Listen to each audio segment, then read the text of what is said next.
Financial markets పై పట్టు సాధించాలనుకునే వాళ్ళు Revanth conduct చేసే వెబినార్ కోసం ఈ నెంబర్ కి కాల్ చేయండి.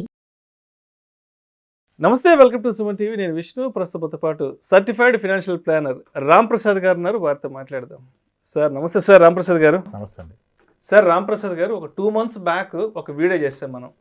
అంటే తక్కువ ఇన్కమ్ ఉన్న వాళ్ళు, నెలకు ఒక 15 నుంచి 20 వేల రూపాయలు వచ్చేవాళ్ళు ఎటువంటి ఇన్వెస్ట్మెంట్స్ చేయాలి అని నేను ఆ వీడియోలో నేను అడిగినప్పుడు మీరు చెప్పారు 15-20 వేల రూపాయలు ఆదాయం వచ్చేవాళ్ళు ఎటువంటి ఇన్వెస్ట్మెంట్స్ చేయాల్సిన అవసరం లేదు, అనవసరంగా వేరే ఇన్వెస్ట్మెంట్స్ జోలికి వెళితే వాళ్ళకి రెగ్యులర్గా ఉండే కమిట్మెంట్స్ని డిస్టర్బ్ చేసుకోవాల్సిన అవసరం ఉంటుంది, వాటిని సాక్రిఫైస్ చేసుకోవాల్సిన అవసరం ఉంటుందని కూడా మీరు చాలా క్రిస్టల్ క్లియర్గా చెప్పారు. అంటే ఒక 20,000 వచ్చేవాళ్ళు దయచేసి ఎటువంటి ఇన్వెస్ట్మెంట్స్ జోలికి వెళ్ళకండి, హ్యాపీగా మీ పని మీరు చేసుకుంటాను కూడా చాలా డీటెయిల్గా చెప్పారు. ఆ వీడియో కూడా చాలా మంచి రీచ్ వెళ్ళింది, చాలా మంచి రెస్పాన్స్ కూడా వచ్చింది, చాలా బాగా రెస్పాండ్ అయ్యారు చాలామంది వాళ్ళ కామెంట్స్ రూపంలో. సరే, 20-25 వేలు వచ్చేవాళ్ళు తక్కువ ఇన్కమ్ గ్రూప్ కాబట్టి వాళ్ళు ఎటువంటి ఇన్వెస్ట్మెంట్స్ చేయొద్దన్నారు. మరి చాలామంది పేరెంట్స్ చెప్తుంటారు, మా అబ్బాయి సో సాఫ్ట్వేర్ కంపెనీలో పనిచేస్తుంటాడంటే నెలకు 3 లక్షలు వస్తుంది, మా కోడలు సో కంపెనీలో పనిచేస్తుంది నెలకు 2 లక్షలు వస్తుంది, మొత్తంగా ఒక 5 లక్షలు వస్తుంది మా పిల్లలకి అని చెప్తుంటారు కదా. మరి ఇలా హయ్యర్ గ్రూప్ ఇన్కమ్ ఉండే వాళ్ళకి మీరేం చెప్తారు? వాళ్ళు ఎటువంటి ఇన్వెస్ట్మెంట్స్ చేయొచ్చు అంటారు? మీరు అన్నారు కదా, గత వీడియో మనం చేసిన దాంట్లో మనం చెప్పదలుచుకున్న విషయం ఏంటంటే లోయర్ ఇన్కమ్ ఉన్న వాళ్ళు వీడియోలు చూసి ఏదో రేట్న వస్తుందని చెప్పి ఆశపడి మీరు ఎక్కువగా లైఫ్ స్టైల్ కాంప్రమైజ్ వచ్చే 15,000లో 3,000 5,000 పెట్టమని చాలా తప్పని చెప్పాను. దానికి మనం ఏమన్నా పెట్టొద్దు అని చెప్పాము, ఇన్కమ్ పెంచుకొని పెట్టండి అని చెప్పాం.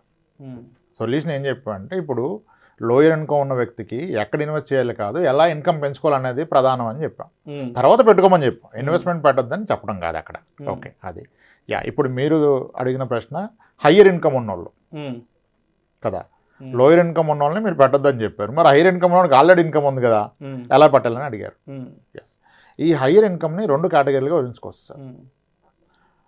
అసలు మేజర్ ప్రాబ్లమ్స్, మేజర్ మిస్టేక్ చేసేది హైయర్ ఇన్కమ్ వాళ్ళే. కానీ ఆయనకు స్కోప్ ఉంటుంది మేజర్ ప్రాబ్లం చేయడానికి, మిస్టేక్ చేయడానికి.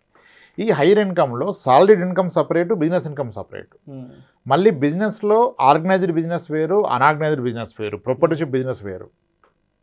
ఇక్కడ ప్రాబ్లం వల్ల major issues will come for the people in to the business, that unorganised సెక్టర్లో ఉంటారు, ప్రొపర్టర్షిప్ ఉంటారు, ఆయన పైన ఎవరు ఉండరు ఆయన క్వశ్చన్ చేయడానికి.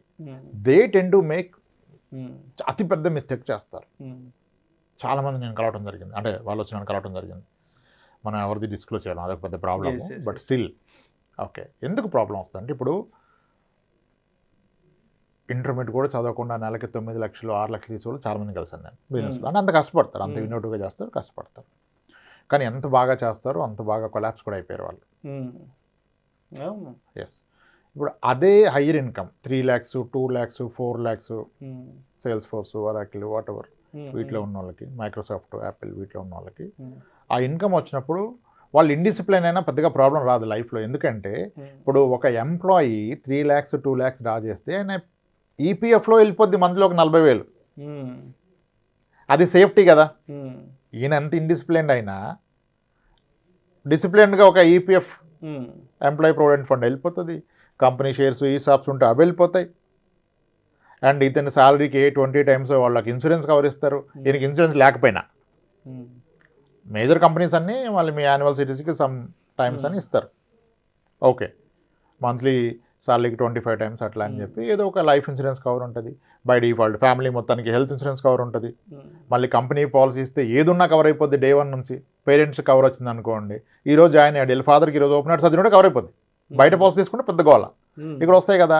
కాబట్టి వాళ్ళు చాలా వరకు సేఫ్. ఇన్వెస్ట్మెంట్ చేయకపోయినా దుబారా ఖర్చులు పెట్టినా వాళ్ళకి back end by default organisation design చేస్తుంది. బేసిక్ సేఫ్టీ కొరకు మీ మ్యాండేటరీ ఈపీఎఫ్ కట్ అవుతుంది, స్టాక్స్ అసైన్ అవుతాయి, health insurance for the entire family ఉంటుంది, మీకంటూ ఒక లైఫ్ ఇన్సూరెన్స్ కవర్ ఉంటుంది.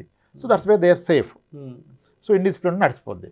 ఈ ప్రాబ్లం వల్ల ఎవరికి వస్తుందంటే, ఈ హయ్యర్ ఇన్కమ్ సంపాదిస్తున్న బిజినెస్ ద్వారా అంత ఆర్గనైజ్ సెక్టర్ కాదు, అన్ఆర్గనైజ్ సెక్టారు, ఈయన ప్రొపర్టర్షిప్ కంపెనీ, ఈయన కింగ్, ఈయన head, they ten to make more mistakes. వీళ్ళకి ఎక్కువ యాక్సెస్ ఉండదు, అందరితో మాట్లాడలేరు, అందరికీ చెప్పలేరు వస్తున్న ఇన్కమ్ని కూడా. అప్పుడు వీళ్ళకి ఏంటంటే బియాండ్ పాయింట్ ధైర్యం పెరిగిపోద్ది. నాకేంటి ఎడి తిరిగి నెలకు 6 లక్షలు మిగులుతాయి, అంత బాగా 7 లక్షలు మిగులుతుంది అని చెప్పేసి తప్పులు చేస్తారు. ఇప్పుడు ఫస్ట్ కలిసినప్పుడు ఒక అతనిది monthly income post all expenses 9 lakhs అండి. ఆ?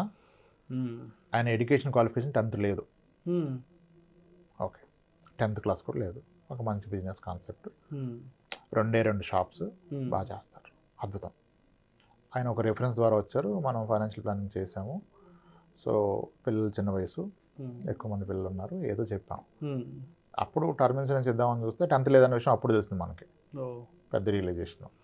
గ్రేట్, సరే సార్ ఇంకా మీరు చేయగలిగింది ఏం లేదు, ఎక్సలెంట్ పర్ఫెక్ట్ గ్రో అవుతున్నారు, డిసిప్లిన్గా ఉంటాడు, పద్ధతిగా ఉంటాడు, అంతా ఎక్సలెంట్ సార్, మీకు ప్రాబ్లమే లేదు. అసలు ఇన్వెస్ట్మెంట్స్ ఏం నడుస్తున్నాయంటే నేను ఇన్సూరెన్స్ పాలసీలు కడతా సార్, మంత్లీ ఒక 2 lakhs కడతా అన్నాడు. గ్రేట్ సార్, మంచి పని, మంచి పని. ఒక బిజినెస్ పర్సన్ ఏదో ఒకటి కమిట్మెంట్ పెట్టుకోవడం మంచి పని. గుడ్ సార్, మంచి పని అన్నాను.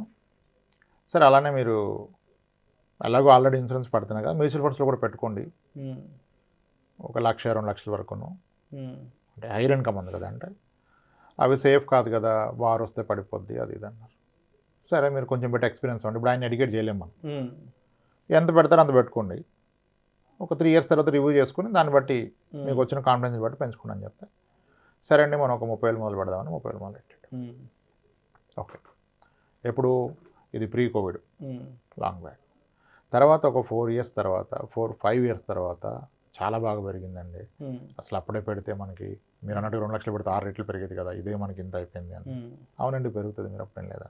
మరి ఇప్పుడు పెన్షన్ అంటే అస్సలు పరిస్థితి బాగాలేదు సార్, బాగా లాస్ అయిపోయింది బిజినెస్లో, నేను ఇది కాకుండా మ్యానుఫ్యాక్చరింగ్ సైడ్ వెళ్ళాను సార్, అక్కడ చాలా మనీ లాస్ అయిపోయాను. ఈరోజు చెక్ బౌన్స్ కేసుల్లో తిరుగుతున్నాను సార్. ఎక్కడి నుంచి ఎక్కడికి వచ్చారు సార్, ఎక్కడి నుంచి ఎక్కడికి వచ్చారు? నెలకి 2 లక్షలు 3 లక్షలు ఇన్సూరెన్స్ లో పెట్టే దగ్గర నుంచి దగ్గర సంవత్సరానికి 25 లక్షలు ఇన్సూరెన్స్ కట్టే పర్సన్. ఎస్, ఈరోజు చెక్ బౌన్స్ కేసుల్లో తిరుగుతున్నాను సార్, ఈ మనీ నాకు కావాలి, నేను అది మర్చిపోయాను, ఈరోజు గుర్తొచ్చింది, తీసుకోవచ్చు అంట కదా అంటే తీసుకోవచ్చు. మరి ఎక్కడికి వచ్చాడు వ్యక్తి, ఎక్కడ ఇన్కమ్ అంటే హైయర్ ఇన్కమ్ వచ్చేవాళ్ళు they tend to make bigger mistakes. అంటే బిజినెస్ ఉన్న వాళ్ళకి ఒక ధైర్యం ఏంటంటే ఎక్కడ పెట్టిన ఇంత రాదు కదా, నా బిజినెస్లో ఎక్కువ వస్తుంది, నా బిజినెస్లో ఇంకా ఎలా చేద్దాం అని చెప్పి అగ్రెసివ్ స్టెప్ తీసుకుంటారు. ఒకటి తేడా కొడితే అయిపోతుంది. ఇంకొక ఆయన ఉన్నారు, ఆయనది కూడా 6 lakhs పైన ఉండేది, ఎడ్యుకేషన్ క్వాలిఫికేషన్ తక్కువ, ఇదంతా చేసి ఏదో వెంచర్ వేద్దామని పార్ట్నర్షిప్లో ఏదో కొన్నాడు, అది మిస్ఫైర్ అయిపోయింది, దాంట్లో ఏదో కాలం వచ్చింది, ఆ కన్వర్షన్కి పర్మిషన్ రాలా. రైతుల దగ్గర కొన్నాక రైతులు వెనక్కిస్తారా? మొత్తం జీవితకాలం కష్టపడ్డ 5 కోట్లు 5.5 కోట్లు బ్లాక్ అయిపోయింది, గాన్ కేస్. సో ఇది అబ్జర్వ్ చేశాను నేను. అనాగ్నైజ్ సెక్టర్లో ఉన్నోళ్ళు గుడ్ సంపాదిస్తారు, ఎంతో కష్టపడతారు, కానీ అగ్రెసివ్ స్టెప్స్ తీసుకుంటారు, ఎవరు ఉండరు వాళ్ళకి హెల్ప్ చేయడానికి, వ్యాలిడ్ చేయడానికి. దట్స్ వేర్ దే ఒక్క రాంగ్ స్టెప్ వేస్తే వెళ్ళిపోతుంది మీరు 10 ఏళ్ళ సంపాదన. ఆ ధైర్యం, కాన్ఫిడెన్స్ అలా ఉంటుంది కదా, పైకి చూపించరు, బట్ ఆయనకి ఉంటుంది ఒక కాన్ఫిడెన్స్, వీళ్ళంతా ఎంత కష్టపడేడికి 30,000 రాదు, 60,000 రాదు, 1,00,000 దానికే ఇంత అని చెప్పేసి వీళ్ళు ఎవరితో చెప్పలేరు అంత మనీ వస్తుందని, అటువంటి రాంగ్ స్టెప్ తీసుకుంటారు. అందుకే నేను ఏమంటానంటే హయ్యర్ ఇన్కమ్ పీపుల్ ఏ బిజినెస్లోనే సాలరీడ్ పీపుల్ పక్కన పెట్టేసేయండి, వాళ్ళకి అలాగే అవేర్నెస్ ఉంటుంది, 10 మందిలో ఉంటారు, డిస్కస్ చేస్తారు. ఇప్పుడు ఒక వ్యక్తి 2 లక్షల జీతం వస్తే ఆయన పక్కన 10 మంది ఉంటారు 2 లక్షల జీతం వచ్చేవాళ్ళు. అరే నువ్వేం చేస్తున్నావు, మీ వాడు ఇంటర్మీడియట్ తర్వాత ఎక్కడ ప్లాన్ ఏంటి, ఎంత అయిందిరా, అమ్మో ఎంత అవుతుందా అని వాడికి అన్నీ భయం వస్తుంది.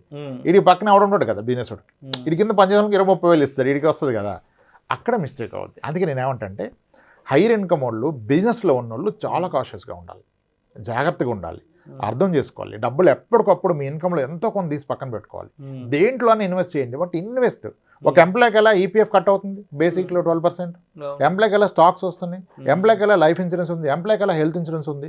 మీరు ఎంప్లాయ్ కాకపోయినా అలా మీకు మీరు క్రియేట్ చేసుకోవాలి. సమ్ పోర్షన్ మీ నెలవారీ వస్తున్న ప్రాఫిట్లో ఒక 30% అట్లీస్ట్ దేంట్లోనే ఇన్వెస్ట్ చేయండి. ఆర్డీ అయినా చేయండి మీ వైఫ్ పేరు మీద, మ్యూచువల్ ఫండ్ పెడితే ఉత్తమం, లేదు ఏదో ఒకటి, కానీ యూ టేక్అవుట్ సమ్ మనీ.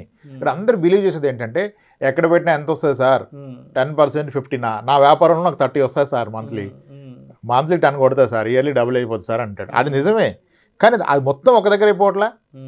దాన్ని నమ్ముకొని వాళ్ళు దాన్ని నమ్ముకుంటారు, అక్కడ ప్రాబ్లం చేస్తారు. నేను ఏమంటానంటే ఒక బావి తవ్వారు మీరు నీళ్ళ కోసం, బావిలో నీళ్లు పడ్డాయి, నీట్గా కట్టుకున్నారు, ఇంకా మీరు ఎంత నీళ్ళు దాంట్లో పోసినా బావి నిండుదా బావి?